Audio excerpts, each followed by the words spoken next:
ತಂದೆಯವರು ನನ್ನನ್ನು PUC ಆರ್ಟ್ಸಿಗೆ ಸೇರಿಸ್ಬಿಟ್ರು. ಯಾಕೆಂದ್ರೆ ಇವನು ಏನಾದ್ರು ಸೈನ್ಸ್ ಓದ್ಬಿಟ್ಟು ಫಾರಿನ್ಗೆ ಹೋಗ್ಬಿಡ್ತಾನೆ ಅಂತ. ಅವ್ರು ಹೋಗೋದು ನಮಗೆ ತಂದೆಯವ್ರಿಗೆ ಇಷ್ಟ ಇರಲಿಲ್ಲ. ನೈಸ್ ಪ್ರಾಜೆಕ್ಟ್ ಮಾಡಬೇಕೋ ಬೇಡವೋ ಅನ್ನೋದು ಒಂದು ಕ್ಲಿಷ್ಟವಾದಂಥ ಸಮಸ್ಯೆ ಇತ್ತು. ರಾಜಕೀಯ ಪಕ್ಷದವರು ನನ್ನನ್ನೇ ವೈಯಕ್ತಿಕವಾಗಿ ಅನೇಕ ಬಾರಿ ನಿಂದನೆ ಮಾಡಿ ನೀವು ಮಾಡಬಾರ್ದಾಗಿತ್ತು, ನೈಸ್ ಪ್ರಾಜೆಕ್ಟ್ ಆಗಬಾರ್ದು. ಆ ಸಮಯದಲ್ಲಿ ಈ ಮೈನಿಂಗ್ ವಿಷಯದಲ್ಲಿ ಎಲ್ಲ ಇಲ್ಲಿಗಲ್ ಮೈನಿಂಗ್ ಮಾಡಿ ಎಕ್ಸ್ಪೋರ್ಟ್ ಮಾಡ್ತಾ ಇದ್ರು. ಆಗ ಕರ್ನಾಟಕ ಉಚ್ಚ ನ್ಯಾಯಾಲಯದವ್ರು ಹೌದು ಈ ಸರ್ಕಾರ ತಗೊಂಡಿರ್ತಕ್ಕಂಥ ನಿಲುವು ಸರಿ ಇದೆ ಅಂತ ಹೇಳಿ ಎತ್ತಿ ಹಿಡಿದ್ರು. ಅಲ್ಲಿ ಯಡಿಯೂರಪ್ಪನವ್ರು ರಾಜೀನಾಮೆ ಕೊಟ್ಟ ತಕ್ಷಣ ನಾನು ಸಹ ಅಡ್ವೊಕೇಟ್ ಜನರಲ್ ಪೋಸ್ಟ್ಗೆ ನಾನು ರಾಜೀನಾಮೆ ಕೊಟ್ಬಿಟ್ಟೆ. ಅವತ್ತಿನ ದಿನ ನಿಮಗೆ ಗೊತ್ತಲ್ಲ, ಯಡಿಯೂರಪ್ಪನ ಅವಧಿಯಲ್ಲಿ ಬಹಳಷ್ಟು ಕಾಂಟ್ರವರ್ಸಿಗಳಾಯಿತು.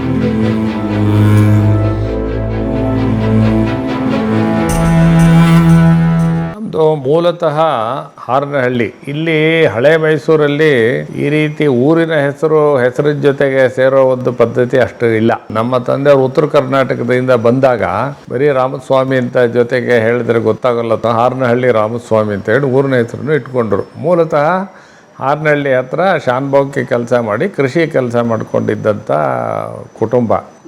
ಅದರಲ್ಲಿ ಅನೇಕ ಮಕ್ಕಳು ಕಾಲಾಂತರ ಏನು ಹಿಂದೆಲ್ಲ ಮದುವೆ ಮುಂಜಿ ಮಾಡಿದಾಗೆಲ್ಲ ಒಂದೊಂದು ಸ್ವಲ್ಪ ಜಮೀನು ಮಾರೋದು, ಏನಿದ್ದಂಥ ಜಮೀನು ಕೆಲವು ಒಂದು 8-10 ಎಕರೆ ಆ ಥರ ಇತ್ತು.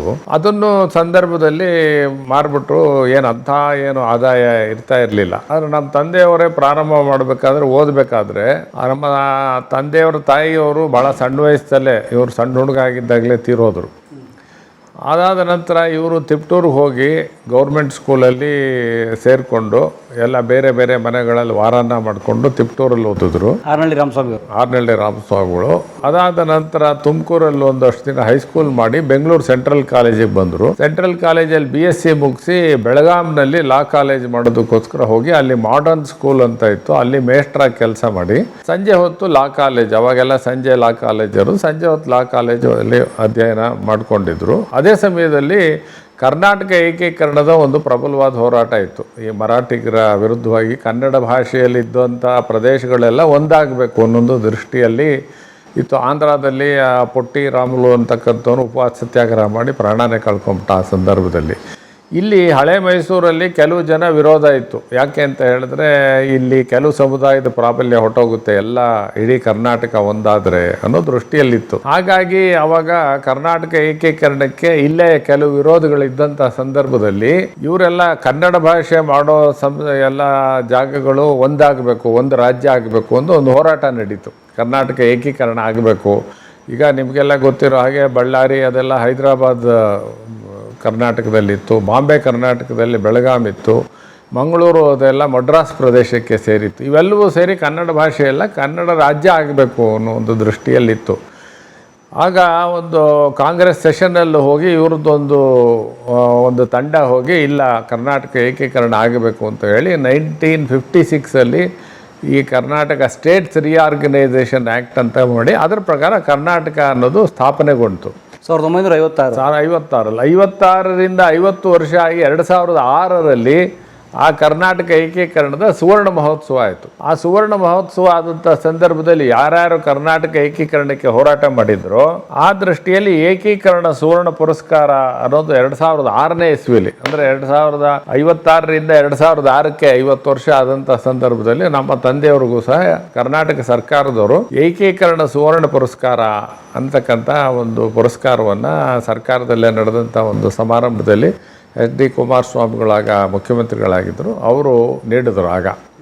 ಹಾಗಾಗಿ ಆ ಕರ್ನಾಟಕ ಏಕೀಕರಣದ ಹೋರಾಟದಲ್ಲಿ ಕರ್ನಾಟಕ ವಿದ್ಯಾರ್ಥಿ ಕಾಂಗ್ರೆಸ್ ಅಂತ ಹೇಳಿ ಒಂದು ಸಂಸ್ಥೆಯನ್ನು ಪ್ರಾರಂಭ ಮಾಡಿ ಇವರು ಒಂದು ಸಂಘಟನೆಯನ್ನು ಮಾಡಿ ಒಂದು ಕಡೆ ಸ್ವಾತಂತ್ರ್ಯ ಹೋರಾಟ ಆಗೋ ತನಕ ಅದಕ್ಕೆ ಹೋರಾಟ ಮಾಡಿದ್ರು. ಅದಾದ ನಂತರ ಕರ್ನಾಟಕ ರಾಜ್ಯ ರಚನೆ ಆಗಬೇಕು ಅನ್ನೋ ದೃಷ್ಟಿಯಲ್ಲಿ ಹೋರಾಟ ಮಾಡಿ ಆ ಒಂದು ಏಕೀಕರಣ ಹೋರಾಟದಲ್ಲಿ ಒಂದು ಪ್ರಮುಖ ಪಾತ್ರವನ್ನು ವಹಿಸಿದ್ರು. ಅದಾದ ನಂತರ ಹಾಸನಕ್ಕೆ ಬಂದು ವಕೀಲಿ ವೃತ್ತಿಯನ್ನು ಪ್ರಾರಂಭ ಮಾಡಿ ಅಲ್ಲಿ ಅನೇಕ ಸಂಸ್ಥೆಗಳನ್ನ ಪ್ರಾರಂಭ ಮಾಡಿದ್ರು. ಅಲ್ಲಿ ಒಂದೇ ಖಾದಿ ಗ್ರಾಮೋದ್ಯೋಗ ಒಂದು ಸಂಸ್ಥೆಯನ್ನು ಮಾಡಿದ್ರು. ಕಾಂಗ್ರೆಸ್ ಪಾರ್ಟಿಗೆ ಒಂದು ಕಾಂಗ್ರೆಸ್ ಭವನವನ್ನು ನಿರ್ಮಾಣ ಮಾಡಿದ್ರು. ಅದಾದ ನಂತರ ಇದು ಶಿಕ್ಷಣ ಸಂಸ್ಥೆಗಳನ್ನು ಪ್ರಾರಂಭ ಅಲ್ಲಿದ್ದಂಥ ಆವತ್ತಿನ ಸಂದರ್ಭದಲ್ಲಿ ಹೆಣ್ಣು ಮಕ್ಕಳಿಗೆ ಒಂದು ಓದಲಿಕ್ಕೆ ಸ್ವಲ್ಪ ಇದ್ದದ್ರಿಂದ ಹೆಣ್ಣು ಮಕ್ಕಳ ಕಾಲೇಜು ಒಂದು AVK ಕಾಲೇಜ್ ಅಂತ ಹೇಳಿ ಕಾಲೇಜನ್ನು ಪ್ರಾರಂಭ ಮಾಡಿದ್ರು ಹಾಸನದಲ್ಲಿ. ಅದಲ್ಲದೆ 1974 1974 ಅವರೇ ಪ್ರಿನ್ಸಿಪಾಲ್ ಆಗಿ ಅವರೇ ಪ್ರಾಂಶುಪಾಲರಾಗಿ ಒಂದು ಲಾ ಕಾಲೇಜನ್ನು ಪ್ರಾರಂಭ ಮಾಡಿದ್ರು. ಹಿಂದೆ ಚೀಫ್ ಜಸ್ಟಿಸ್ ಆದಂಥ ಎಸ್ ವೆಂಕಟರಾಮಯ್ಯ ಅವರು ಅದನ್ನು ಬಂದು ಉದ್ಘಾಟನೆ ಮಾಡಿದ್ರು. 1958ರಲ್ಲಿ ಮಲ್ನಾಡ್ ಇಂಜಿನಿಯರಿಂಗ್ ಕಾಲೇಜ್ ಅಂತ ಹೇಳಿ ಜನರಿಂದ ವಂತಿಗೆಯನ್ನ ಕಲೆಕ್ಟ್ ಮಾಡಿ ಒಂದು ಇಂಜಿನಿಯರಿಂಗ್ ಕಾಲೇಜ್ನ 1958ರಲ್ಲಿ ಇವತ್ತು ಮಲ್ನಾಡ್ ಇಂಜಿನಿಯರಿಂಗ್ ಕಾಲೇಜ್ ಅಂತ ಹೇಳಿ ಬಹಳ ಹೆಸರುವಾಸಿಯಾದಂಥ ಸಂಸ್ಥೆ ಆಗಿದೆ. ಈ ರೀತಿಯಾದಂಥ ಶಿಕ್ಷಣ ಸಂಸ್ಥೆಗಳನ್ನು ಪ್ರಾರಂಭ ಮಾಡಿದ್ರು. ಅದೇ ಜೊತೆಗೆ ಒಂದು MP ಎಲೆಕ್ಷನ್ನಲ್ಲಿ ನಿಂತಿದ್ದರು. ಸ್ವತಂತ್ರ ಪಾರ್ಟಿಯಲ್ಲಿ ನಿಂತಂಥ ನುಗ್ಗೇಹಳ್ಳಿ ಶಿವಪ್ಪ ಅಂತ ಇದ್ದವರು, ಅವ್ರ ವಿರುದ್ಧ ಇವರು ಸೋತ್ಬಿಟ್ರು. ಹಾಗೆ MLC ಎಲೆಕ್ಷನ್ ನಿಂತರು. ಹಾಗೆ ಅಲ್ಲಿ ಹಾಸನದಲ್ಲಿ ಬೇರೆ ಬೇರೆ ಕಾರಣಗಳಿಂದ ಇವ್ರಿಗೆ ಅಷ್ಟು ಸುಲಭವಾಗಿ ಗೆಲ್ಲಕ್ಕಾಗಲಿಲ್ಲ.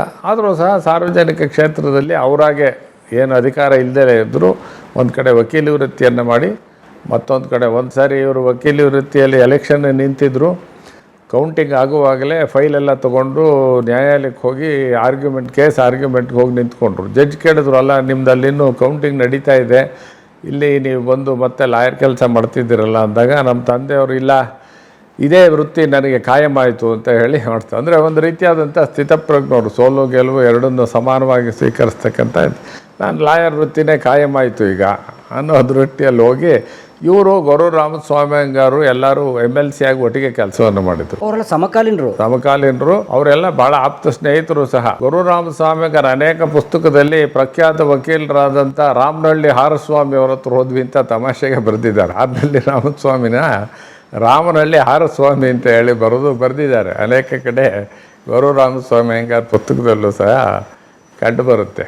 ಹಾಗೆ ಇವರು ಅಲ್ಲಿದ್ದ ವಕೀಲಿ ವೃತ್ತಿ ಈ ರೀತಿಯ ಸಾರ್ವಜನಿಕ ಕ್ಷೇತ್ರದಲ್ಲಿ ಕೆಲಸ ಮಾಡಿಕೊಂಡು 1994 ವೀರಪ್ಪ ಮೊಯ್ಲಿ ಅವರಿದ್ದಾಗ ಕಾನೂನು ಮಂತ್ರಿ, ಮುಜರಾಯಿ ಮತ್ತು ಪಾರ್ಲಿಮೆಂಟರಿ ಅಫೇರ್ಸ್ನ ಮಂತ್ರಿಯಾಗಿ ಒಂದು 2-3 ವರ್ಷ ಕೆಲಸವನ್ನು ಮಾಡಿದ್ರು. ಅದಾದಮೇಲೆ SM ಕೃಷ್ಣ ಅವರಿದ್ದಾಗ ಇವರನ್ನ ಆಡಳಿತ ಸುಧಾರಣಾ ಆಯೋಗ ಅನ್ನೋದಕ್ಕೆ ನೇಮಕ ಮಾಡಿದ್ರು. ಇದು ಬಹಳ ಅತ್ಯಂತ ಕ್ಷಿಪ್ರ ಅವಧಿಯಲ್ಲಿ ಇವರೊಂದು ವರದಿಯನ್ನು ಡಿಸೆಂಬರ್ 2001ರಲ್ಲಿ ಇವರು ನೀಡಿದ್ರು. ಅದರಲ್ಲಿ ಅನೇಕ ಸದಸ್ಯರು ಎಲ್ಲ ಇದ್ದರು. ಈ ಒಂದು ವರದಿಯಲ್ಲಿ ಆಧಾರದ ಮೇಲೆ ಸರ್ಕಾರದಲ್ಲಿ ಅನೇಕ ಬದಲಾವಣೆಗಳು, ಹೊಸ ಹುದ್ದೆಗಳನ್ನು ತೆಗೆಯೋದು, ಈ ರೀತಿಯಾದಂಥ ಅನೇಕ ನಿರ್ಧಾರಗಳಿಗೆ ಈ ಆಡಳಿತ ಸುಧಾರಣಾ ವರದಿ ಅದಕ್ಕೆ ಅನುಕೂಲವನ್ನು ಮಾಡಿತು. ಇದಲ್ಲದೆ ಇವರು ಮುಂಚೆಯಿಂದ ಕಾಂಗ್ರೆಸ್ ಸೆಷನ್ನಲ್ಲಿ ಇದ್ಕೊಂಡು ಇವರು ಅನೇಕರ ಜೊತೆ ಇವರು ಓದಿದಂಥ ರಾಜಾ ಲಖಮಗೌಡ ಲಾ ಕಾಲೇಜ್, ಇದು ಬೆಳಗಾಂನ ಲಾ ಕಾಲೇಜ್, ಅದರ ಒಂದು ಚಿತ್ರ, ಇವರ ಆತ್ಮಚರಿತ್ರೆಯನ್ನು ಬರೆದಿದ್ದಾರೆ. ಇದು ಆತ್ಮಚರಿತ್ರೆಯಲ್ಲಿ ಬಂದಂಥ ಘಟನೆಗಳು. ಇವರು HS ದೊರೆಸ್ವಾಮಿ ಅವರು, ಗೊತ್ತಲ್ಲ, HS ದೊರೆಸ್ವಾಮಿ ಅವರು, T ಸಿದ್ಧಲಿಂಗಯ್ಯ ಮತ್ತು ನಮ್ಮ ತಂದೆಯವರು ಒಟ್ಟಿಗೆ ನಿಂತಿರ್ತಕ್ಕಂಥ ಚಿತ್ರ. ಎಲ್ಲರೂ ಸಹ ಒಟ್ಟಿಗೆ ಆ ಸ್ವಾತಂತ್ರ್ಯ ಹೋರಾಟದಲ್ಲಿ, ಏಕೀಕರಣ ಹೋರಾಟದಲ್ಲಿ ಒಟ್ಟಿಗೆ ಕೆಲಸವನ್ನ ಮಾಡಿದ್ರು, ದೊರೆಸ್ವಾಮಿ ಅವರು ಇವರು. ಅದಾದ ಮೇಲೆ ಇವರು ಇದರಲ್ಲೂ ಸಹ ನೋಡಿ, ಇದು ಗೊರು ರಾಮಸ್ವಾಮಿ ಅಂಗಾರು, HS ದೊರೆಸ್ವಾಮಿ ಎಲ್ಲ ಒಟ್ಟಿಗೆ ನಿಂತಿರ್ತಕ್ಕಂಥ ಒಂದು ಚಿತ್ರ. ಇದರಲ್ಲೂ ಗೊರು ರಾಮಸ್ವಾಮಿ ಅಂಗಾರು, HS ದೊರೆಸ್ವಾಮಿ, KM ರುದ್ರಪ್ಪ ಮತ್ತು ಅನೇಕರು ಅವತ್ತಿನ ದಿನದ ಹೋರಾಟದಲ್ಲಿ ತೊಡಕೊಂಡವರು. ಹಾಗೆ ಅಖಂಡ ಕರ್ನಾಟಕ ಅಂತ ಹೇಳಿ ಕುವೆಂಪುರವರೇ ಒಂದು ಕವಿತೆಯನ್ನು ರಚನೆ ಮಾಡಿದ್ರು. ಅದು ಸಹ ಇವರೆಲ್ಲ ನಮಗೆ ಸ್ಫೂರ್ತಿಯನ್ನು, ಕುವೆಂಪು ಮಾಡಿದಂಥ ಒಂದು ಪದ್ಯದ ಒಂದು ಸ್ಫೂರ್ತಿಯಿಂದ ನಾವೆಲ್ಲ ಏಕೀಕರಣಕ್ಕೆ ಹೋರಾಟ ಮಾಡಿದ್ವಿ ಅಂತ ಹೇಳ್ತಾರೆ. ಇವರ ಮಾವ ಸರ್ದಾರ್ ವೆಂಕಟರಾಮಯ್ಯನವರು, ಗೌರಮ್ಮ ವೆಂಕಟರಾಮಯ್ಯನವರು, ರಾಮಸ್ವಾಮಿ ಅವರಿಗೆ ಹೆಣ್ಕೊಟ್ಟು ಮಾವ ಅವರಿಬ್ಬರು ಸ್ವಾತಂತ್ರ್ಯ ಹೋರಾಟಗಾರರು. ಮನೆಯಲ್ಲಿ ನಮ್ಮ ತಾಯಿಯವರನ್ನ, ಸಣ್ಣ ಮಗು ಮನೆಯಲ್ಲಿ ಅವರ ತಾಯಿ ಮನೆಯಲ್ಲಿ ಬಿಟ್ಟುಬಿಟ್ಟು ಇಬ್ಬರು ಸ್ವಾತಂತ್ರ್ಯ ಹೋರಾಟದಲ್ಲಿ ತೊಡಗಿಸ್ಕೊಂಡ್ರು. ಹಳೆಯ ಮಗಳಿಬ್ಬರು ಸ್ವಾತಂತ್ರ್ಯ ಹೋರಾಟಕ್ಕೆ ಹೋಗ್ಬಿಟ್ಟು ಅಲ್ಲಿ ನಮ್ಮ ಅಜ್ಜ ಅಜ್ಜಿ ಇಬ್ಬರೂ ನಮ್ಮ ತಾಯಿನ ಸಣ್ಣ ಮಗುವನ್ನ ಅವ್ರ ತಾಯಿ ಮನೇಲಿ ಬಿಟ್ಟುಬಿಟ್ಟು ಇಬ್ಬರು ಸ್ವಾತಂತ್ರ್ಯ ಹೋರಾಟದಲ್ಲಿ ತೊಡಗಿಸ್ಕೊಂಡಿದ್ರು. ಹಾಗೆ ಎಲ್ಲ ಮನೆ ಮಠ ಎಲ್ಲ ಬಿಟ್ಟು ಅದನ್ನು ಮಾಡಿದವರು. ಇದರಲ್ಲಿ ಒಂದು ಕಾಂಗ್ರೆಸ್ ಸೆಷನ್ ನಡೀತು. ಅವಾಗ ಜೀವರಾಜ್ ಆಳ್ವ ಅವ್ರ ತಂದೆ ಇವರು ನಾಗಪ್ಪ ಆಳ್ವ ಅಂತ, ಅವರು ಕಾಂಗ್ರೆಸ್ ಅಧ್ಯಕ್ಷರಾಗಿದ್ದರು. ಆಮೇಲೆ ಯಡ್ಲಿಂಗಪ್ಪನವರು, ವೀರೇಂದ್ರ ಪಾಟೀಲ್ ಅವರೆಲ್ಲರೂ ಸಹ, ಕೆ ಲಕ್ಕಪ್ಪ, ಹಾಗೆ ಇವರೆಲ್ಲರೂ ನಿಂತಿರ್ತಕ್ಕಂಥ ಒಂದು ಚಿತ್ರ ಆ ಕಾಂಗ್ರೆಸ್ ಸೆಷನ್ ಅಲ್ಲಿ. ಹಾಗೆ ಅವತ್ತಿನ ದಿನದಿಂದ ಇಂದಿರಾ ಗಾಂಧಿ ಅವರು ಬಂದಾಗ ಫಾದರ್ ಅವರೇ, ತಂದೆಯವರೇ ಕಾಂಗ್ರೆಸ್ ಇದರಲ್ಲಿ ಹಾಸನದಲ್ಲಿ ಭಾಷಾಂತರ ಮಾಡ್ತಾ ಇದ್ರು. ಇದೊಂದು ಇಂದಿರಾ ಗಾಂಧಿಯವರು ಬಂದಾಗ. ಹಾಗೆ ಅನೇಕ ಒಂದು ಕ್ಷೇತ್ರಗಳಲ್ಲಿ ಅವರು ಕೆಲಸವನ್ನು ತೊಡಗಿಸ್ಕೊಂಡು ಅನೇಕ ಬದಲಾವಣೆಗಳನ್ನು ಮಾಡೋದಕ್ಕೆ ಕಾರಣಕರ್ತರಾದರು. ಹಾಗೆ 2000 ನಂತರ ಈ ಲೋಕ ಶಿಕ್ಷಣ ಟ್ರಸ್ಟಿಂದ ನಾವು ಸಂಯುಕ್ತ ಕರ್ನಾಟಕ ಕರ್ಮವೀರ ಕಸ್ತೂರಿ ಪತ್ರಿಕೆಗಳನ್ನು ಒಂದು ಪ್ರಕಟಣೆ ಮಾಡ್ತೀವಿ. ನಾನೀಗ ಅದಕ್ಕೆ ಅಧ್ಯಕ್ಷನಾಗಿ ನಾನು ಕೆಲಸ ಮಾಡ್ತಾ ಇದ್ದೀನಿ. ಲೋಕ ಶಿಕ್ಷಣ ಟ್ರಸ್ಟ್, ಲೋಕ ಶಿಕ್ಷಣ ಟ್ರಸ್ಟ್ಗೆ ನಾನೀಗ ಅಧ್ಯಕ್ಷನಾಗಿ ಕೆಲಸ ಮಾಡ್ತಾ ಇದ್ದೀನಿ. ಮೊದಲು ಶ್ಯಾಮರಾಯರು ಇದ್ರು ಅಂತ ಹೇಳಿ. ಅದಕ್ಕೆ ಮುಂದೆ ಶ್ಯಾಮರಾಯರಿದ್ದರು. ಆ ಸಮಯದಲ್ಲಿ ನಮ್ಮ ತಂದೆಯವರು ಅಧ್ಯಕ್ಷರಾಗಿ ನಿಟ್ಟೂರು ಶ್ರೀನಿವಾಸರಾವ್ ಅವರಿದ್ದರು. ನಿಟ್ಟೂರು ಶ್ರೀನಿವಾಸರಾವು ನಮ್ಮ ತಂದೆಯವರು ಇನ್ನೂ ಕೆಲವು ಅನೇಕ ಜನ ಪ್ರಮುಖರು ಆ ಟ್ರಸ್ಟಲ್ಲಿದ್ದರು. ಆಗ ಸಂಯುಕ್ತ ಕರ್ನಾಟಕವನ್ನು ಒಂದು ಹೊಸದಾಗಿ ಅದಕ್ಕೆ ಜೀವ ಕೊಡೋದಕ್ಕೆ ನಮ್ಮ ತಂದೆಯವರೇ ಪ್ರಯತ್ನ ಮಾಡಿ ಅವರು ತೀರೋಗೋ ತನಕನೂ ಸಂಯುಕ್ತ ಕರ್ನಾಟಕದ ಈ ಒಂದು ಲೋಕ ಶಿಕ್ಷಣ ಟ್ರಸ್ಟ್ನ ಅಧ್ಯಕ್ಷರಾಗಿ ಕೆಲಸ ಮಾಡಿದ್ರು. ಅವರ ನಿಧನದ ನಂತರ ನಾನು ಧರ್ಮದರ್ಶಿಯಾಗಿ ಅದನ್ನು ಕೆಲಸ ಮಾಡ್ಕೊಂಡು ಬಂದಿದ್ದೀನಿ. ಸದ್ಯಕ್ಕೆ ಈಗ ನಮ್ಮ ಲೋಕ ಶಿಕ್ಷಣ ಟ್ರಸ್ಟಲ್ಲಿ ಗುರುರಾಜ್ ಕರ್ಜಿಗೆ ಅವರು, ಗದಗಿನ DR ಪಾಟೀಲ್ ಅವರು, UB ವೆಂಕಟೇಶ್ ಅವರು, ನಾನು ಇವರೆಲ್ಲರೂ ಸಹ ಧರ್ಮದರ್ಶಿಗಳಾಗಿ ನಾವು ಕೆಲಸವನ್ನು ನಾವು ಮಾಡ್ಕೊಂಡು ಬಂದ್ವಿ. ಹಾಗೆ ಸಾರ್ವಜನಿಕ ಕ್ಷೇತ್ರದಲ್ಲಿ ಸತತವಾಗಿ ಕೆಲಸವನ್ನು ಅವರು ಮಾಡ್ಕೊಂಡು ಬಂದರು. ಯಾವುದಾದ್ರು ಒಂದಲ್ಲ ಅಧಿಕಾರ ಇರಲಿ ಇಲ್ಲದಲೇ ಹೋಗಲಿ, ಯಾವುದಾದ್ರು ಒಂದು ಸಾರ್ವಜನಿಕ ಕ್ಷೇತ್ರದಲ್ಲಿ ನಮಗೋಸ್ಕರನೇ ದುಡಿಬಾರ್ದು, ನಾವು ಬೇರೆಯವರ ಒಂದು ಕೆಲಸವನ್ನು ಯಾವುದೋ ಅಪೇಕ್ಷೆ ಇಲ್ಲದಲೇ ಒಂದು ಕೆಲಸವನ್ನು ಮಾಡಬೇಕು ಅನ್ನೋದು ಅವರ ಅಪೇಕ್ಷೆ ಆಗಿದ್ದು. 2009ರಲ್ಲಿ ಅವ್ರು ತೀರೋದು. 2009ರಲ್ಲಿ 2005ರಲ್ಲೇ ನನಗೆ ಹೇಳಿದರು, ಆಯಿತು ವಕೀಲಿ ವೃತ್ತಿಯನ್ನು ಮಾಡ್ತಾಯಿದ್ದೀಯಾ, ಅದೊಂದನ್ನೇ ಮಾಡ್ಕೊಂಡು ಹೋಗಬಾರ್ದು, ಅದು ನಮಗೋಸ್ಕರ ಸಂಪಾದನೆ ಮಾಡೋದು, ಸಮಾಜಕ್ಕೆ ಏನಾದರೂ ಒಂದು ನಮ್ಮ ಋಣವನ್ನು ತೀರಿಸಬೇಕು, ಯಾವುದೇ ಪ್ರತಿಫಲವಿಲ್ಲದಲೇ ಇರತಕ್ಕಂಥ ಕೆಲಸವನ್ನು ನಾವು ನಮ್ಮ ಕೈಲಾದ ಮಟ್ಟಿಗೆ ಮಾಡಬೇಕು ಅನ್ನೋ ಒಂದು ದೃಷ್ಟಿಯಲ್ಲಿ ನನಗೂ ಹೇಳಿದರು. ಆ ಸಂದರ್ಭದಲ್ಲೇ ನನಗೆ ಮಾಡೋಕ್ಕಾಗಲಿಲ್ಲ. ನಮ್ಮ ತಂದೆಯವರ ನಂತರ ಅನೇಕ ಸಂಸ್ಥೆಗಳಿಗೆ ನನ್ನ ಕೈಲಾದಂಥ ಕೆಲಸವನ್ನು ಮಾಡಿಕೊಂಡು ಬಂದಿದ್ದೀನಿ. ನಾನು ನಮ್ಮ ಅಣ್ಣ ಇಬ್ಬರು ನಮ್ಮ ತಂದೆಯವರಿಗೆ ಮಕ್ಕಳು, ನಮ್ಮಿಬ್ಬರು. ನಮ್ಮ ಅಣ್ಣ ಸಣ್ಣ ವಯಸ್ಸಲ್ಲೇ IIT-ನಲ್ಲಿ MTech ಮಾಡಿ ಅಮೇರಿಕಾದಲ್ಲಿ ಹೋಗಿ ಅವನು PhD ಮಾಡ್ದ. PhD ಮಾಡಿ ಇಂಟೆಲ್ ಕಂಪನಿಯಲ್ಲಿ ಭಾಳ ದೊಡ್ಡ ಹುದ್ದೆಯಲ್ಲಿ ಕೆಲಸ ಮಾಡ್ಕೊಂಡಿದ್ದ. ಈಗ ನಿವೃತ್ತಿ ಒಂದು ಬಂದಿದ್ದಾನೆ. ಅವನು ಅಮೇರಿಕಾಕ್ಕೆ ಹೋದಾಗ ನಮ್ಮ ತಂದೆಯವರು, ನಾನು SSLC ಪಾಸ್ ಮಾಡಿದಾಗ ಏನು ಮಾಡಬೇಕು ಅಂತ ಯೋಚನೆ ಮಾಡಿದಾಗ ನಮ್ಮ ತಂದೆಯವರು ನನ್ನನ್ನು PUC ಆರ್ಟ್ಸಿಗೆ ಸೇರಿಸ್ಬಿಟ್ರು. ಯಾಕೆಂದರೆ ಇವನು ಏನಾದ್ರು ಸೈನ್ಸ್ ಓದ್ಬಿಟ್ಟು ಫಾರಿನ್ಗೆ ಹೋಗ್ಬಿಡ್ತಾನೆ ಅಂತ. ಅವ್ರು ಹೋಗೋದು ನಮಗೆ ತಂದೆಯವ್ರಿಗೆ ಇಷ್ಟ ಇರಲಿಲ್ಲ. ನಾನು ಇಲ್ಲಿ ನ್ಯಾಷನಲ್ ಕಾಲೇಜ್ನಲ್ಲಿ PUC ಆರ್ಟ್ಸ್ ಓದಿ, ಅದಾದ ನಂತರ BA ಮಾಡಿ, ಆಮೇಲೆ ಕಾನೂನು ಓದೋಕ್ಕೆ ನಮ್ಮ ತಂದೆಯವರೇ ಸ್ಥಾಪನೆ ಮಾಡಿದಂಥ ಹಾಸನದ ಲಾ ಕಾಲೇಜಿಗೆ ಹೋಗಿ ಸೇರಿಕೊಂಡೆ. 81ರಲ್ಲಿ ನಾನು ಕಾನೂನು ಪದವಿಯನ್ನು ಪೂರ್ಣ ಮಾಡಿ, ಈಗ BV ಆಚಾರ್ಯ ಅಂತ ಅಡ್ವೊಕೇಟ್ ಜನರಲ್ ಆಗಿದ್ದರು ಅವರು. ಅವ್ರ ಹತ್ರ ನಾನು ಜೂನಿಯರಾಗಿ ಸೇರಿಕೊಂಡೆ 1981ರಲ್ಲಿ, 82ರಲ್ಲಿ. ಆಗ ಅವ್ರು ಭಾಳ ಪ್ರಖ್ಯಾತ ಪ್ರಾಕ್ಟೀಸ್ ಅವರು ಇದ್ದರು. ಅದಾದ ಮೇಲೆ ಇನ್ನೂ ಹೆಚ್ಚಿನ ಅನೇಕ ಬಾರಿ ಅಡ್ವೊಕೇಟ್ ಜನರಲ್ ಆಗಿ ಅದಾದ ನಂತರನೂ ಆಗಿದ್ದರು. ಅದಾದ ಮೇಲೆ ಅವ್ರಿಗೆ ಜಡ್ಜಿ ಆಗಲಿಕ್ಕೂ ಒಂದು ಅವಕಾಶ ಇತ್ತು, ಅವರು ಒಪ್ಕೊಳ್ಳಿಲ್ಲ.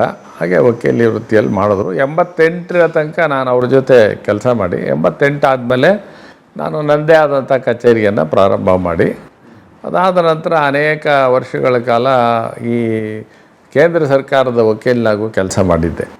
ಹಾಗೆ 2008ರಿಂದ ನಾನು 1988ರಲ್ಲಿ ನಾನು ಸ್ವತಂತ್ರವಾಗಿ ಕಚೇರಿಯನ್ನು ಮಾಡಿ, ಅದಾದ ನಂತರ ಅನೇಕ ಸಂಸ್ಥೆಗಳಿಗೆ, ಈ ಬೆಂಗಳೂರು ಸಿಟಿ ಕಾರ್ಪೊರೇಷನ್ಗೂ ಅನೇಕ 15-20 ವರ್ಷ ನಾನು ಅದಕ್ಕೂ ಕೆಲಸವನ್ನು ಮಾಡಿದ್ದೆ. ಅಂದರೆ ಅವರ ವಕೀಲರಾಗಿ ಸರ್ಕಾರಿ ಸಂಸ್ಥೆಗಳು ವಕೀಲರಾಗಿ, ಅವೆಲ್ಲ ಸಂಸ್ಥೆಗಳಿಗೆ ವಕೀಲರಾಗಿ, ಕೇಂದ್ರ ಸರ್ಕಾರದ ಸಂಬಂಧಪಟ್ಟಾಗ ವಕೀಲರಾಗಿ, CBI ಸಂಸ್ಥೆಗೆ ವಕೀಲನಾಗಿ, ಈ ರೀತಿ ಅನೇಕ ಸಂಸ್ಥೆಗಳಿಗೆ ವಕೀಲನಾಗಿ ಕೆಲಸವನ್ನು ನಾನು ಮಾಡ್ಕೊಂಡು ಬಂದಿದ್ದೆ. 2000 ಅನೇಕ ಹಿರಿಯ ನ್ಯಾಯವಾದಿಯಾಗೂ ಸಹ ನಾನು ಕೇಂದ್ರ ಸರ್ಕಾರದಕ್ಕೆ ಕೆಲಸವನ್ನು ಮಾಡಿದ್ದೆ. ಅದಾದ ನಂತರ 2010-11ರಲ್ಲಿ ಯಡಿಯೂರಪ್ಪನವರು ಇದ್ದಾಗ ನನ್ನನ್ನು ಅಡಿಷ್ನಲ್ ಅಡ್ವೊಕೇಟ್ ಜನರಲ್ ಆಗಿ ಅಂತ ಹೇಳಿ ನನಗೊಂದು ಸಾರಿ ಕೇಳಿದ್ರು. ನಾನು ಆಗೋದೋ ಬೇಡವೋ ಅಂತಿದ್ದಾಗ ನಮ್ಮ ತಂದೆ ಇಲ್ಲ ನೀನು ಒಪ್ಕೋ ಅಂತ ಹೇಳಿದ್ರು 2010ರಲ್ಲಿ. ನಾನು ಆವಾಗ ಅಡಿಷ್ನಲ್ ಅಡ್ವೊಕೇಟ್ ಜನರಲ್ ಆಗಿ ನೇಮಕಾತಿ, ಯಡಿಯೂರಪ್ಪನವರು ಮುಖ್ಯಮಂತ್ರಿಗಳಾಗಿದ್ದರು. ಅದಾದ ಸ್ವಲ್ಪ ದಿನಕ್ಕೆ ನಮ್ಮ ತಂದೆಯವರು ತೀರೋದ ನಂತರ ನಮ್ಮ ತಂದೆಯವರಿಗೆ ಇವನು ಅಡ್ವೊಕೇಟ್ ಜನರಲ್ ಮಾಡ್ತೀನಿ ಅಂತ ಹೇಳಿ ಯಡಿಯೂರಪ್ಪನವರೇನೋ ಮಾತು ಕೊಟ್ಟಿದ್ರಂತೆ. ಅದಾದ ನಂತರ ಯಡಿಯೂರಪ್ಪನವ್ರು ನನ್ನ ಕರೆದು ನಿಮ್ಮ ತಂದೆಯವ್ರಿಗೆ ಹೇಳಿದ್ದೆ ನಿನ್ನನ್ನು ಅಡ್ವೊಕೇಟ್ ಜನರಲ್ ಮಾಡ್ತೀನಿ ಅಂತ, ಹಾಗಾಗಿ ನಿನ್ನನ್ನು ಅಡ್ವೊಕೇಟ್ ಜನರಲ್ ಮಾಡಿದ್ದೀನಿ ಅಂತ ಹೇಳಿ ಯಡಿಯೂರಪ್ಪನವ್ರು ಹೇಳಿ ಅವರು ಮುಖ್ಯಮಂತ್ರಿ ಆಗಿದ್ದಾಗ 2 ವರ್ಷ ನಾನು ಅಡ್ವೊಕೇಟ್ ಜನರಲ್ ಆಗುವ ಕೆಲಸವನ್ನು ಮಾಡಿದೆ. ಅಡ್ವೊಕೇಟ್ ಜನರಲ್ ಅಂದ್ರೆ ಏನು ಸರ್? ಅಂದರೆ ಅಡ್ವೊಕೇಟ್ ಜನರಲ್ ಅಂದರೆ ಈ ಒಂದು ಕಾನ್ಸ್ಟಿಟ್ಯೂಷನಲ್ಲಿ ಒಂದು ಪೋಸ್ಟ್ ಇದೆ. ಒಂದು ಅಟಾರ್ನಿ ಜನರಲ್, ಅಂದರೆ ಕೇಂದ್ರ ಸರ್ಕಾರಕ್ಕೆ ಸಂಬಂಧಪಟ್ಟ ಹಾಗೆ ಅಟಾರ್ನಿ ಜನರಲ್ ಅವರು top most law officer in the country ಅನ್ನೋ ಹಾಗೆ. ಇದರಲ್ಲಿ ಅಡ್ವೊಕೇಟ್ ಜನರಲ್ ಇಡೀ ರಾಜ್ಯಕ್ಕೆ ಆತ ಎಲ್ಲ ಕಾನೂನು ವಿಷಯದಲ್ಲೂ ಸಹ ಸರ್ಕಾರಕ್ಕೆ ಸಲಹೆ ಕೊಡ್ತಕ್ಕಂಥ ಒಂದು ಜಾಗ. ಅಡ್ವೊಕೇಟ್ ಜನರಲ್ ಅವರು ಲೆಜಿಸ್ಲೇಚರ್ಲ್ಲೂ ಹೋಗಿ ಕ್ಯಾಬಿನೆಟ್ ಮೀಟಿಂಗಲ್ಲೂ ಮಾಡಿ ಅವ್ರಿಗೆ ಅಡ್ವೈಸ್ ಕೊಡ್ಬೋದು. ರಾಜ್ಯ ಸರ್ಕಾರಕ್ಕೆ ಸಂಬಂಧಪಟ್ಟಂಥ ಮುಖ್ಯಮಂತ್ರಿಗಳಿಗೆ ಯಾರನ್ನು ಬೇಕೋ ಅವ್ರನ್ನ ಮಾತ್ರ ಮುಖ್ಯಮಂತ್ರಿಗಳಿಗೆ ಕಾನ್ಫಿಡೆನ್ಸ್ ಇರತಕ್ಕಂಥ ವ್ಯಕ್ತಿಯನ್ನು ಮಾತ್ರ ಅಡ್ವೊಕೇಟ್ ಜನರಲ್ ಅಂತ ಮಾಡ್ತಾರೆ. ಅಡ್ವೊಕೇಟ್ ಜನರಲ್ ಅಂತ ಮಾಡಿದ್ರೆ ಒಂದು ವೃತ್ತಿಯಲ್ಲಿ ಒಂದು ಸಾಧನೆ ಮಾಡಿದಂಥ ಒಂದು ಗೌರವ. ಹಾಗೆ ಮಾಡಬೇಕಾದ್ರೆ ಯಾರನ್ನು ಬೇಕಾದರೂ ಮಾಡೋಕ್ಕಾಗಲ್ಲ, ಯಾಕೆಂದರೆ ಅತ್ಯಂತ ಸಮರ್ಥರಿರಬೇಕು. ರಾಜ್ಯ ಸರ್ಕಾರಕ್ಕೆ ಅನೇಕ ಕ್ಲಿಷ್ಟ ಸಮಸ್ಯೆಗಳಲ್ಲಿದ್ದಾಗ ಅವರು ಸಲಹೆಯನ್ನು ಕೊಡಬೇಕು. ಅನೇಕ ಸಮಸ್ಯೆಗಳು ಬರ್ತಾನೆ ಇರುತ್ತೆ. ಈಗ ಸುಪ್ರೀಂ ಕೋರ್ಟಲ್ಲಿರ್ಬೋದು, ಹೈಕೋರ್ಟಲ್ಲಿರ್ಬೋದು, ಬೇರೆ ಬೇರೆ ಒಪಿನಿಯನ್ ಕೊಡೋದಿರ್ಬೋದು. ಇದೆಲ್ಲಕ್ಕೂ ಸಹ ಸಂವಿಧಾನದಲ್ಲೇ ಒಂದು ಹುದ್ದೆ ಇದೆ, ಅಡ್ವೊಕೇಟ್ ಜನರಲ್ ಅಂತಕ್ಕಂಥ ಹುದ್ದೆ ಇದೆ. ಓ ಹೌದ್ರಾ? ಅಡ್ವೊಕೇಟ್ ಜನರಲ್ಗೆ ಆ ಹುದ್ದೆಯನ್ನು ನಾವು ಪಾಲನೆ ಮಾಡಿದ್ರೆ ಒಂದು ರೀತಿಯಾದಂಥ ಇಡೀ ರಾಜ್ಯದಲ್ಲಿ ಎಲ್ಲದಕ್ಕೂ ಒಂದು ಪ್ರಮುಖವಾದಂಥ ವಕೀಲರ ಹುದ್ದೆ. ಹಾಗಾಗಿ ಅದೊಂದು 2 ಅವಕಾಶ ನಂತರ ನನಗೆ ಸಿಕ್ತು. ಅದಾದ ನಂತರ ಹಿರಿಯ ನ್ಯಾಯವಾದಿಯಾಗೂ ಅದೇ ಸಮಯದಲ್ಲಿ ಹೈಕೋರ್ಟ್ನವರು ಕೆಲವರು ಯಾರು ವಕೀಲರು ಒಂದು ಸಮರ್ಥರಿದ್ದಾರೆ, ವಕೀಲಿ ವೃತ್ತಿಯಲ್ಲಿ ಸಾಕಷ್ಟು ಸಾಧನೆ ಮಾಡಿದ್ದಾರೆ, ಅವರನ್ನು ಸೀನಿಯರ್ ಕೌನ್ಸಿಲ್ ಅಂತ ಡೆಸಿಗ್ನೇಟ್ ಮಾಡ್ತಾರೆ. ನಾನು ಅಡ್ವೊಕೇಟ್ ಜನರಲ್ ಆಗೋಕ್ಕೆ ಮುಂಚೆ ಹೈಕೋರ್ಟ್ನವರು ಸಹ ನನ್ನನ್ನು ಹಿರಿಯ ನ್ಯಾಯವಾದಿ ಅಂತ ಹೇಳಿ ಡೆಸಿಗ್ನೇಟ್ ಮಾಡಿದ್ರು. ಹಿರಿಯ ನ್ಯಾಯವಾದಿ ಆದರೆ ಏನು ಅಂದರೆ ನಮ್ಮನ್ನು ಬೇರೆ ಲಾಯರ್ಗಳೇ ಬಂದು ನಮ್ಮನ್ನು ಎಂಗೇಜ್ ಮಾಡಬೇಕು, ನಾವು ಪಾರ್ಟಿಗಳ ಜೊತೆ ನೇರವಾಗಿ ಸಂಪರ್ಕ ಮಾಡೋ ಹಾಗಿಲ್ಲ. ಹಾಗಾಗಿ ಒಂದು ಪ್ರಕರಣ ಇರುತ್ತೆ, ಹಾಂ, ಆ ಪ್ರಕರಣದ ಒಬ್ಬರು ವಕೀಲರು ಅವರು ಕೇಸ್ ಹಾಕ್ತಾರೆ. ಆ ಕೇಸಲ್ಲಿ ವಾದ ಮಂಡಿಸೋಕ್ಕೆ ಮಾತ್ರ ಹಿರಿಯ ನ್ಯಾಯವಾದಿಗಳು ಹೋಗ್ತಕ್ಕದ್ದು. ಅವರು ನೇರವಾಗಿ ವಕೀಲರ ಹತ್ರ ಕಕ್ಷಿಗಾರರ ಹತ್ರ ನೇರವಾಗಿ ಮೊಕದ್ದಮೆ ತಗೊಳ್ಳೋ ಹಾಗಿಲ್ಲ. ವಕೀಲರು ಮೊಕದ್ದಮೆ ಹಾಕ್ತಾರೆ, ಆ ಮೊಕದ್ದಮೆನ ಆರ್ಗ್ಯೂ ಮಾಡೋದಕ್ಕೆ ನಮ್ಮ ಹತ್ರ ಬರ್ತಾರೆ, ನೀವು ಮಂಡಿಸಿ. ಹಾಗೆ ಹಿರಿಯ ನ್ಯಾಯವಾದಿ ಅಂತ ಹೇಳಿ ಅದು ಅಡ್ವೊಕೇಟ್ಸ್ ಆ್ಯಕ್ಟಲ್ಲೇ ಇದೆ. ಯಾರು ಈ ರೀತಿ ಇದ್ದಾರೆ, ವೃತ್ತಿಯಲ್ಲಿ ಸಾಕಷ್ಟು ಒಂದು ವೃತ್ತಿಪರತೆ ಇದೆ ಅಂಥವ್ರನ್ನ ಉಚ್ಚ ನ್ಯಾಯಾಲಯದವರು ಡೆಸಿಗ್ನೇಟ್ ಅಂತ ಮಾಡ್ತಾರೆ, ಸೀನಿಯರ್ ಅಡ್ವೊಕೇಟ್ ಅಂತ. ಅಂಥವ್ರು ಸೀನಿಯರ್ ಅಡ್ವೊಕೇಟ್ ಆದವ್ರನ್ನ ಬೇರೆ ವಕೀಲರು, ಯಾಕೆಂದರೆ ಪ್ರಮುಖವಾದ ಕೇಸ್ ಇರುತ್ತೆ, ಅನೇಕ ಕ್ಲಿಷ್ಟವಾದಂಥ ಕಾನೂನಿನ ಸಮಸ್ಯೆಗಳಿರುತ್ತೆ, ಅಂಥದ್ದನ್ನು ವಾದ ಮಂಡಿಸೋದಕ್ಕೆ ಅವರು ಬೇರೆ ವಕೀಲರು ಬಂದು ನಿಮಗೆ ಕೊಡ್ತಾರೆ. ಆ ವಕೀಲರ ಜೊತೆಯಲ್ಲಿ ನಿಂತ್ಕೊಂಡು ನಾವು ವಾದವನ್ನು ಮಂಡಿಸೋದು. ಈ ಪದ್ಧತಿ ಎಲ್ಲ ಹೈಕೋರ್ಟು ಮತ್ತು ಸುಪ್ರೀಂ ಕೋರ್ಟಲ್ಲೂ ಸಹ ಈ ಪದ್ಧತಿ ಇದೆ. ಹಾಗೆ ಅದಾದ ನಂತರ ಇದೇ ರೀತಿಯಾದಂಥ ವಕೀಲ ವೃತ್ತಿಯನ್ನು ನಾವು ಮಾಡ್ಕೊಂಡು ಬಂದೆ. ಅದ್ರ ಜೊತೆಗೆ ಅನೇಕ ಸಾರ್ವಜನಿಕ ಸಂಸ್ಥೆಗಳಲ್ಲೂ ಸಹ ಕೆಲಸ ಒಂದು ಲೋಕ ಶಿಕ್ಷಣ ಟ್ರಸ್ಟ್ನಲ್ಲಿ ಧರ್ಮದರ್ಶಿಯಾಗಿ ಕೆಲಸ ಮಾಡಿದೆ.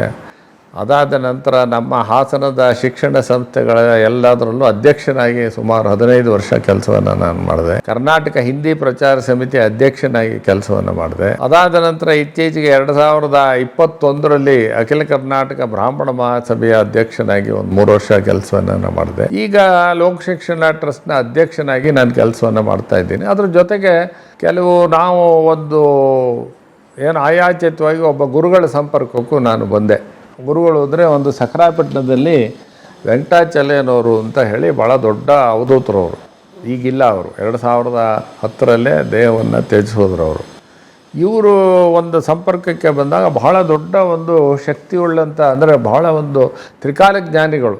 ಮುಂದೇನಾಗುತ್ತೆ, ಹಿಂದೇನಾಗುತ್ತೆ, ಪ್ರತಿಯೊಂದನ್ನು ತಿಳ್ಕೊಂಡು ಯಾವಾಗಲೂ ಒಂದು ಟವಲ್ ಹಾಕ್ಕೊಂಡು ಇದ್ದಂಥ ವ್ಯಕ್ತಿ, ಯಾರಿಂದ ಏನೂ ಅಪೇಕ್ಷೆ ಪಡ್ತಾ ಇರಲಿಲ್ಲ, ಏನೂ ಯಾವುದನ್ನೂ ಬಯಸ್ತಲೇ ಇರ್ತಕ್ಕಂಥ ವ್ಯಕ್ತಿ. ಅವರ ಸಂಪರ್ಕಕ್ಕೆ ಬಂದಾಗ ಅವರ ಮಾರ್ಗದರ್ಶನದಲ್ಲಿ ಅವ್ರು ಹೇಳಿದಾಗ, ನಾನು ಹಾಸನದಲ್ಲಿ ಹಾರನಹಳ್ಳಿ ಹತ್ರ ಒಂದು ಗೋಶಾಲೆ, ಇವತ್ತು ಜನ 40 ಹಸುಗಳನ್ನು ನಾವು ಸಾಕ್ತಾಯಿದ್ವಿ ಬೇರೆ ಬೇರೆ ಇದರಲ್ಲಿ ಮಾಡಿಕೊಂಡು. ಅದರ ಜೊತೆಗೆ ಇಲ್ಲಿ ಹಾರನಹಳ್ಳಿ ಹತ್ರ ಒಂದು ಒಂದು ವೃಂದಾವನ ಇತ್ತು, ಯಾರದ್ದೋ ಒಬ್ಬರು ಋಷಿಗಳ ವೃಂದಾವನ. ಅದನ್ನು ನಮ್ಮ ಗುರುಗಳು ಅದನ್ನು ಜೀರ್ಣೋದ್ಧಾರ ಮಾಡಿ ಅಲ್ಲೊಂದು ಆಶ್ರಮವನ್ನು ನಾನು ಮಾಡಿದ್ದೀನಿ. ಯಾವ ರೀತಿ ಧ್ಯಾನ ಮಂದಿರ, ಈ ರೀತಿಯಾದಂಥ ಆಶ್ರಮವನ್ನು ಮಾಡಿದ್ದೀರಿ. ಇದಲ್ಲದೆ ನಮ್ಮ ಶಿಕ್ಷಣ ಸಂಸ್ಥೆಯಾದಂಥ ಮಲ್ನಾಡು ಇಂಜಿನಿಯರಿಂಗ್ ಕಾಲೇಜಿನ ಆವರಣದಲ್ಲೂ ಸಹ ಜನಗಳು ಬಂದು ಒಂದು ರೀತಿಯಾದಂಥ ಸನ್ಮಾರ್ಗಕ್ಕೆ ಹೋಗಲಿ ಅಂತ ಹೇಳಿ ಒಂದು ಧ್ಯಾನ ಕೇಂದ್ರ ಅಂದರೆ ಒಂದು ಪಿರಮಿಡ್ ಧ್ಯಾನ ಕೇಂದ್ರವನ್ನು ದಿವ್ಯ ಚೈತನ್ಯ ಅನ್ನೋ ಹೆಸರಿನಲ್ಲಿ ಸ್ಥಾಪನೆ ಮಾಡಿದ್ದೀವಿ. ಹೀಗೆ ಬೇರೆ ಬೇರೆ ಒಂದು ವಕೀಲಿ ವೃತ್ತಿಯ ಜೊತೆಗೆ ಬೇರೆ ಬೇರೆ ಕ್ಷೇತ್ರಗಳಲ್ಲೂ ಸಹ ನನ್ನ ಕೈಲಾದ ಕೆಲಸವನ್ನು ನಾನು ಮಾಡ್ಕೊಂಡು ಬಂದಿದ್ದೀನಿ. ಅದರ ಜೊತೆಗೆ ನನ್ನ ಇಬ್ಬರು ಮಕ್ಕಳು ಸಹ ನನಗಿಬ್ಬರು ಗಂಡು ಮಕ್ಕಳು ಇಬ್ಬರು ಸಹ ವಕೀಲಿ ವೃತ್ತಿಯಲ್ಲೇ ನಮ್ಮ ಜೊತೆಗೆ ಹಾರನಹಳ್ಳಿ ಲಾ ಪಾರ್ಟ್ನರ್ಸ್ ಅಂತೇಳಿ ಒಂದು ಲಾ ಫರ್ಮ್ ಮಾಡಿದ್ದೀನಿ. ಒಂದು 25 ಜನ ವಕೀಲರಲ್ಲಿ ಕೆಲಸ ಮಾಡ್ತಾರೆ. ಅವರುಗಳು ಸಹ ನನ್ನ ಮಕ್ಕಳು ಸಹ ವಕೀಲಿ ವೃತ್ತಿಯಲ್ಲೇ ಮುಂದುವರಿತಾ ಇದ್ದಾರೆ. ಹಾಗಾಗಿ ಇದು ಇಷ್ಟು ನಮ್ಮ. ಆದರೆ ನೀವು ಅಡ್ವೊಕೇಟ್ ಜನರಲ್ ಆದಾಗ ಅಥವಾ ನೀವು ಪ್ರಾಕ್ಟೀಸಿಂಗ್ ಅಡ್ವೊಕೇಟ್ ಆದಾಗ ಬಹಳ ಮಹತ್ವದ ಪ್ರಮುಖ ಪ್ರಕರಣಗಳನ್ನು ನಿಭಾಯಿಸಿದಿರಿ. ಬಹಳ ದೊಡ್ಡ ಹೈ ಪ್ರೊಫೈಲ್ ಕೇಸಸ್ ಅಂತ ನಾವು ಓದಿದ್ದೀವಿ ತಮ್ಮ ಪ್ರೊಫೈಲಲ್ಲಿ. ಅವುಗಳ ಬಗ್ಗೆ ಸ್ವಲ್ಪ ಅಂದರೆ ಏನಾಯಿತು ಅಂತ ಹೇಳಿದ್ರೆ, ಈಗ ಈ ಒಂದು ನಾನು ಇದ್ದಾಗ ಈ ನೈಸ್ ಪ್ರಾಜೆಕ್ಟ್ ಮಾಡಬೇಕೋ ಬೇಡವೋ ಅನ್ನೋದು ಒಂದು ಭಾಳ ಒಂದು ಕ್ಲಿಷ್ಟವಾದಂಥ ಸಮಸ್ಯೆ ಇತ್ತು. ಯಾವ ವರ್ಷ? ಅದೇ ಅದರಲ್ಲಿ 2011ರಲ್ಲಿ ಈ ನೈಸ್ ಪ್ರಾಜೆಕ್ಟ್, ಈ ರಸ್ತೆ ಬೆಂಗಳೂರು ಮೈಸೂರು ರಸ್ತೆ ಮಾಡಬೇಕು ಅಂತ ಅನೇಕ ಜನ ಬಹಳ ವಿರೋಧ ಇತ್ತು. ಆದರೆ ಸರ್ಕಾರದ ನಿಲುವು ಈ ಪ್ರಾಜೆಕ್ಟ್ ಮಾಡಿಬಿಡೋಣ ಅನ್ನೋ ಒಂದು ನಿಲುವಿತ್ತು. ಈಗಿರೋ ಹಾಗೆ ರಸ್ತೆ ಅವತ್ತಿರಲಿಲ್ಲ 2011ರಲ್ಲಿ. ಸುಪ್ರೀಂ ಕೋರ್ಟಲ್ಲಿ ಏನು ಮಾಡಬೇಕು, ನೀವು ಯಾಕೆ ಈ ಪ್ರಾಜೆಕ್ಟ್ ಮಾಡ್ತಾ ಇಲ್ಲ ಅಂದಾಗ ನಾನು ಹೇಳಿದೆ ಈ ರೀತಿಯಾದಂಥ ಅನೇಕ ಜನ ಕೇಸ್ಗಳನ್ನು ಹಾಕಿದ್ದಾರೆ, ಅದರಲ್ಲಿ ದೇವೇಗೌಡರು ವಿರೋಧ ಮಾಡ್ತಾಯಿದ್ರು. ಹಾಗಾಗಿ ಅನೇಕ ಜನ ವಿರೋಧ ಮಾಡ್ತಾ ಇದ್ದಾರೆ. ಈ ಯಾವ ರಸ್ತೆಯಲ್ಲಿ ದಿಕ್ಕಲ್ಲಿ ರಸ್ತೆ ಹೋಗಬೇಕು ಅನ್ನೋದ್ರ ಬಗ್ಗೆನೇ ವಿವಾದ ಇದೆ. ಆ ದೃಷ್ಟಿನಲ್ಲಿ ನಾವು ಈಗಾಗಲೇ ಕೆಲವು ಏನು ಔಟ್ಲೈನ್ ಡೆವಲಪ್ಮೆಂಟ್ ಪ್ಲ್ಯಾನಲ್ಲಿ ಯಾವ ರಸ್ತೆ ಹೋಗಬೇಕು ಅಂತಿದೆಯೋ ಆ ರಸ್ತೆ ಪ್ರಕಾರ ಮಾಡಿದ್ರೆ ನಿರ್ಮಾಣ ಮಾಡ್ಬೋದು ಅಂದರು. ಆಯಿತು, ಹಾಗೆ ಬರ್ಕೊಡ್ತೀವಿ, ಹಾಗೆ ಡೈರೆಕ್ಷನ್ ಕೊಡ್ತೀವಿ ಅಂತ ಕೊಟ್ಟರು. ಅದಾದ ಮೇಲೆ ಇವರು ಅನೇಕ ಜನ ರಾಜಕೀಯ ಪಕ್ಷದವರು ನನ್ನನ್ನೇ ವೈಯಕ್ತಿಕವಾಗಿ ಅನೇಕ ಬಾರಿ ನಿಂದನೆ ಮಾಡಿ ನೀವು ಮಾಡಬಾರ್ದಾಗಿತ್ತು, ನೈಸ್ ಪ್ರಾಜೆಕ್ಟ್ ಆಗಬಾರ್ದು.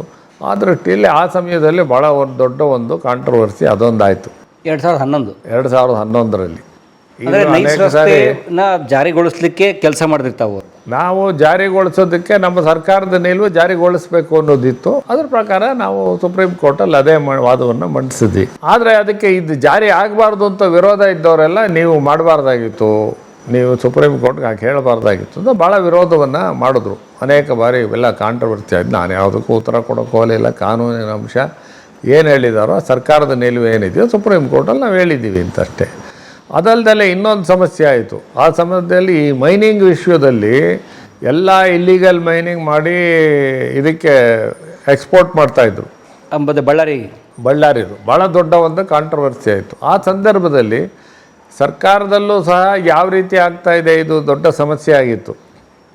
ಅದಕ್ಕೆ ಇದನ್ನು ಟ್ರಾನ್ಸ್ಪೋರ್ಟೇಷನ್ ಮಾಡಬೇಕು, ಇದನ್ನು ಯಾವ ರೀತಿ ಮಾಡಬೇಕು, GPS ಅಳವಡಿಸಿ ಯಾವುದು ಪರ್ಮಿಟ್ ಇಲ್ಲದಲ್ಲೇ ಟ್ರಾನ್ಸ್ಪೋರ್ಟ್ ಮಾಡೋದು, ಈಗೊಂದು ಕಾನೂನನ್ನು ತಂದರು. ಅದನ್ನು ಪ್ರಶ್ನೆ ಮಾಡಿದ್ರು ಕೋರ್ಟಲ್ಲಿ. ಆದರೆ ಕೊನೆಗೆ ಆ ರೂಲ್ಸ್ ಎಲ್ಲ ಕಾನೂನು ಮಾಡಿದ್ದೆಲ್ಲ ಸರ್ಕಾರದಲ್ಲಿ ನ್ಯಾಯಾಲಯದಲ್ಲಿ ಎತ್ತಿ ಹಿಡಿದ್ರು.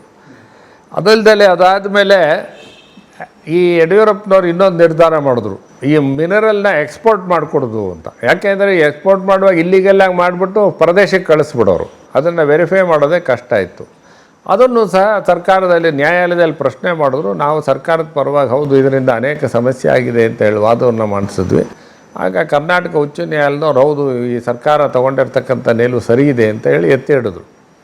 ಹಾಗಾಗಿ ಮೈನಿಂಗ್ ವಿಷಯ ಒಂದಾಯಿತು. ಇನ್ನೊಂದು ಇದೊಂದು ನೈಸದೊಂದು ದೊಡ್ಡ ಕಾಂಟ್ರವರ್ಸಿ ಆಯಿತು. ಅದಲ್ಲದೆ ಈ ಒಂದು ಅವತ್ತಿನ ದಿನ ಈ ಡಾಕ್ಟ್ರುಗಳೆಲ್ಲ ಒಂದು ಸ್ಟ್ರೈಕ್ ಮಾಡಿಬಿಟ್ರು. ಆವಾಗ 2011ರಲ್ಲೇ ಡಾಕ್ಟ್ರುಗಳೆಲ್ಲ ನಮಗೆ ಕೊಡೋ ಸಂಬಳ ಸರಿ ಇಲ್ಲ ಹಾಗೆ ಹೀಗೆ ಅಂತೆಲ್ಲ ಸ್ಟ್ರೈಕ್ ಮಾಡಿದ್ರು. ಅದು ಒಂದು ನ್ಯಾಯಾಲಯದಕ್ಕೆ ಬಂದು ಇಲ್ಲ ನೀವು ಸ್ಟ್ರೈಕ್ ಮಾಡಬಾರ್ದು ಅಂತ ನ್ಯಾಯಾಲಯ ನಿರ್ದೇಶನ ಮಾಡಿದ್ರು. ಹೀಗೆ ಅನೇಕ ಕ್ಲಿಷ್ಟಕರವಾದಂಥ ಸಮಸ್ಯೆಗಳು ಆವತ್ತಿನ ದಿನ ನಿಮಗೆ ಗೊತ್ತಲ್ಲ, ಯಡಿಯೂರಪ್ಪನ ಅವಧಿಯಲ್ಲಿ ಭಾಳಷ್ಟು ಕಾಂಟ್ರವರ್ಸಿಗಳಾಯಿತು. ಅದರ ಜೊತೆಗೆ ಸಂತೋಷ್ ಹೆಗಡೆಯವರು ಲೋಕಾಯುಕ್ತರಾಗಿದ್ದರು. ಲೋಕಾಯುಕ್ತರಾಗಿ ಇವರು ಯಡಿಯೂರಪ್ಪನವ್ರ ಮೇಲೆ ವಿರುದ್ಧವಾಗಿ ರಿಪೋರ್ಟ್ ಕೊಟ್ಟು ಯಡಿಯೂರಪ್ಪನವ್ರು ರಾಜೀನಾಮೆ ಕೊಡಬೇಕಾದಂಥ ಸಂದರ್ಭ ಬಂತು. ಜೈಲಿಗೂ ಹೋದರು. ನಂತರ ಜೈಲಿಗೆ ಹೋದರು. ನಂತರ ಆ ವಿರುದ್ಧವಾಗಿ ಕೊಟ್ಟಂಥ ಸಂದರ್ಭದಲ್ಲಿ ಯಡಿಯೂರಪ್ಪನವ್ರು ರಾಜೀನಾಮೆ ಕೊಟ್ಟ ತಕ್ಷಣ ನಾನು ಸಹ ಅಡ್ವೊಕೇಟ್ ಜನರಲ್ ಪೋಸ್ಟ್ಗೆ ನಾನು ರಾಜೀನಾಮೆ ಕೊಟ್ಬಿಟ್ಟೆ. ಯಾಕೆ ಅಂತ ಹೇಳಿದ್ರೆ ಯಾರು ಮುಖ್ಯಮಂತ್ರಿಗಳಿಗೆ ಕಾನ್ಫಿಡೆನ್ಸ್ ಇರುತ್ತೋ ಅವ್ರನ್ನ ಮಾತ್ರ ನೇಮಕಾತಿ ಮಾಡ್ತಾರೆ. ಮುಂದೆ ಬರ್ತಕ್ಕಂಥ ಮುಖ್ಯಮಂತ್ರಿಗಳು ಅವ್ರಿಗೆ ಬೇಕಾದಂಥ ವ್ಯಕ್ತಿನ ಮಾಡ್ಕೋತಾರೆ. ಹಾಗಾಗಿ ಯಡಿಯೂರಪ್ಪನವ್ರು ಬಿಟ್ಟ ತಕ್ಷಣ ನಾನು ರಾಜೀನಾಮೆ ಕೊಡಬೇಕಾದಂಥ ಸಂದರ್ಭ ಬಂತು. ಅದಾದ ಮೇಲೆ ಬೇರೆ ಏನು ಆದ ಹಿರಿಯ ನ್ಯಾಯವಾದಿಯಾಗಿ ನಂದೇನಿದೆ ವಕೀಲಿ ಕೆಲಸವನ್ನು ಅದನ್ನು ಮಾಡಿಕೊಂಡು ನಾನು ಹಾಗೆ ಮುಂದುವರಿಸ್ಕೊಂಡು ಬಂದೆ. ಆದರೆ ನೀವು ಪ್ರೈವೇಟ್ ಅಥವಾ ಇಂಡಿಪೆಂಡೆಂಟ್ ಪ್ರಾಕ್ಟೀಸ್ ಮಾಡುವಾಗ CBI ಕೆಲವು ಪ್ರಸ್ತಾಪ ಮಾಡಿದ್ರಿ. ಆ ಥರದ್ದು ಪ್ರೈವೇಟ್ ಪ್ರಾಕ್ಟೀಸ್ ಮಾಡೋಕೆ ಮಾಡಿದಂಥ ತುಂಬ ಬೇರೆ ವಿಶೇಷವಾದ ಪ್ರಕರಣಗಳಿರುತ್ತೆ. ಅಂದರೆ ಈಗ CBIಗೆ ನಾನು ಅವತ್ತೊಂದು ದಿನ ಅನೇಕ ವರ್ಷ ಕೇಂದ್ರ ಸರ್ಕಾರದ ವಕೀಲನಾಗಿದ್ದಾಗ CBI ಪರವಾಗೂ ಸಹ ಅನೇಕ ಮೊಕದ್ದಮೆಗಳನ್ನು ನಡೆಸಿದ್ದೆ. ಅದರಲ್ಲಿ ಉದಾಹರಣೆಗೆ ಈ ಬಂಗಾರಪ್ಪನವರಿದ್ದಾಗ ಈ ಕ್ಲಾಸಿಕ್ ಕಂಪ್ಯೂಟರ್ ಕೇಸ್ ಒಂದು ದೊಡ್ಡ ಕಂಟ್ರೋವರ್ಸಿ. ಕ್ಲಾಸಿಕ್ ಕಂಪ್ಯೂಟರ್ ಹಗರಣ. ಆ ಸಂದರ್ಭದಲ್ಲಿ ಹೈಕೋರ್ಟಲ್ಲಿ ನಾನು CBI ಪರವಾಗಿ ಅಪಿಯರ್ ಆಗಿದ್ದೆ. ಅದನ್ನಾದ ನಂತರ ಟ್ರಯಲ್ ಆಗಿ ಬೇರೆ ರೀತಿ ಅದಾಯಿತು. ಆದರೆ ಒಂದು ಸ್ಟೇಜಲ್ಲಿ ಅದರಲ್ಲೂ ಸಹ ನಾನು CBI ಪರವಾಗಿ ಹಾಜರಾಗಿದ್ದೆ. ಅದಲ್ಲದೆ ಅನೇಕ ಬಾರಿ ಈ ಪ್ರಿವೆನ್ಷನ್ ಆಫ್ ಕರಪ್ಷನ್ಗೆ ಸಂಬಂಧಪಟ್ಟಾಗೆ ಭ್ರಷ್ಟಾಚಾರದ ಮೊಕದ್ದಮೆಗಳು ಭಾಳಷ್ಟು CBIಯಲ್ಲಿದ್ದಾಗ ಬರೋದು. ಯಾಕೆಂದರೆ ಸೆಂಟ್ರಲ್ ಗೌರ್ಮೆಂಟ್ ಸಂಸ್ಥೆಯಲ್ಲೆಲ್ಲದಕ್ಕೂ ಸಹ CBIನವರೇ ವಿಚಾರಣೆ ಮಾಡೋದು, ಬ್ಯಾಂಕಲ್ಲಿ ಇದರಲ್ಲಿ. ಆ ರೀತಿ ಭ್ರಷ್ಟಾಚಾರದ ಮೊಕದ್ದಮೆಗಳನ್ನು ಅನೇಕ ಬಾರಿ ನಡೆಸ್ತಕ್ಕಂಥ ಒಂದು ಸಂದರ್ಭಗಳು ಆ ಸಮಯದಲ್ಲಿ ಬಂದಿತ್ತು. ಒಟ್ಟಿನ 38 ವರ್ಷಗಳ ಇಂಡಿಪೆಂಡೆಂಟ್ ಪ್ರಾಕ್ಟೀಸ್. ಈಗ ನಾನು ಕಾನೂನು ಪ್ರಾಕ್ಟೀಸ್ ಶುರು ಮಾಡಿದ್ದು 81ರಲ್ಲಿ. ಈಗ 26ಕ್ಕೆ ಅಂತ ಹೇಳಿದ್ರೆ ಈಗಾಗಲೇ 45 ವರ್ಷ ಆಗೋಯ್ತು. ಅದರಲ್ಲಿ ಸ್ವತಂತ್ರವಾಗಿ ಮಾಡಿದ್ದನ್ನು ಲೆಕ್ಕ ಹಾಕ್ಕೊಂಡ್ರೆ ನೀವು ಹೇಳಿದಾಗ 38 ವರ್ಷ ಸ್ವತಂತ್ರವಾಗಿ ಮಾಡಿದ್ದೀನಿ. ನೋಡಿ, ನಿಮ್ಮ ತಂದೆಯವರು ನೀವು ವಿದೇಶಕ್ಕೆ ಹೋಗ್ಬಿಡ್ತಾನೇನೋ ಮಗ ಅನ್ನೋ ಭಯಕ್ಕೆ ಆರ್ಟ್ಸಿಗೆ ಹಾಕಿದ್ರು. ನಿಮ್ಮ ಬದುಕಲ್ಲಿ ಬಹುಶಃ ಅದು ತುಂಬ ನಿಮ್ಗೆ ಅತ್ಯುತ್ತಮವಾದ ಆಯ್ಕೆಯಾಗಿತ್ತು. ಅಂದರೆ ಎರಡು ರೀತಿ ನಮ್ಮ ತಂದೆಯವರ ಮಾರ್ಗದರ್ಶನ ಅನುಕೂಲ ಆಯಿತು. ನಾನು ವಕೀಲಿ ವೃತ್ತಿಗೆ ಬಂದಿದ್ದು ಒಂದು ಬಹಳ ದೊಡ್ಡ, ಇವತ್ತಿಗೂ ಸಹ ವಕೀಲಿ ವೃತ್ತಿಯನ್ನು ಈ ಒಂದು ಕ್ಷೇತ್ರಕ್ಕೆ ಬಂದಿದ್ದು ನನ್ನ ಒಂದು ಸ್ವತಂತ್ರ ಮನೋಭಾವಕ್ಕೆ. ಯಾರ ಕೆಳಗೆ ಕೆಲಸ ಮಾಡ್ತಕ್ಕಂಥ ಒಂದು ಸಂದರ್ಭ ಇಲ್ಲ ಇಲ್ಲೂ. ಇದೊಂದು ಬಂದಿದ್ದೊಂದು ಆಯ್ಕೆ. ಎರಡನೇದು, ನಮ್ಮ ತಂದೆಯವರು ಭಾಳ ಹಾಸನದಲ್ಲಿ ಭಾಳ ಪ್ರಖ್ಯಾತ ವಕೀಲರಾಗಿದ್ದರು. ಭಾಳ ದೊಡ್ಡ ಕೇಸ್ಗಳಿದ್ದು. ಅವ್ರೇನು ಹೇಳಿದ್ರು, ಇಲ್ಲ ಹಾಸನ ನಿನಗೆ ಭಾಳ ಸಣ್ಣ ಜಾಗ ಆಗುತ್ತೆ, ನೀನು ಬೆಂಗಳೂರಿಗೆ ಹೋಗು ಅಂತ ಹೇಳಿದ್ರು. ಹಾಗಾಗಿ ನಾನು ಬೆಂಗಳೂರಿಗೆ ಬಂದಿದ್ದು ಎರಡನೇ ಒಂದು ಮಹತ್ವದ ಒಂದು ತಿರುವನ್ನು ಕೊಡ್ತು. ಯಾಕೆಂದರೆ ಬೆಂಗಳೂರಲ್ಲಿ ನಾವು ಮಾಡಿದಷ್ಟು ಕೆಲಸವನ್ನು ಜಿಲ್ಲಾ ಕ್ಷೇತ್ರಗಳಲ್ಲಿ ಅಷ್ಟು ಮಾಡೋದಕ್ಕಾಗಲ್ಲ. ಹಾಗಾಗಿ ಬೆಂಗಳೂರು ಬಂದಿದ್ದು ಈಜಲ್ಲಿ ಒಂದು ವಕೀಲಿ ವೃತ್ತಿಯನ್ನು ಮಾಡೋದು ನನಗೆ ಒಂದು ಭಾಳ ಒಂದು ದೃಷ್ಟಿಯಲ್ಲಿ ಭಾಳ ಒಂದು ಮಹತ್ವದ ತಿರುವನ್ನು ವೃತ್ತಿಯಲ್ಲಿ ಕೊಡೋದಕ್ಕೆ ಸಾಧ್ಯ ಆಯಿತು.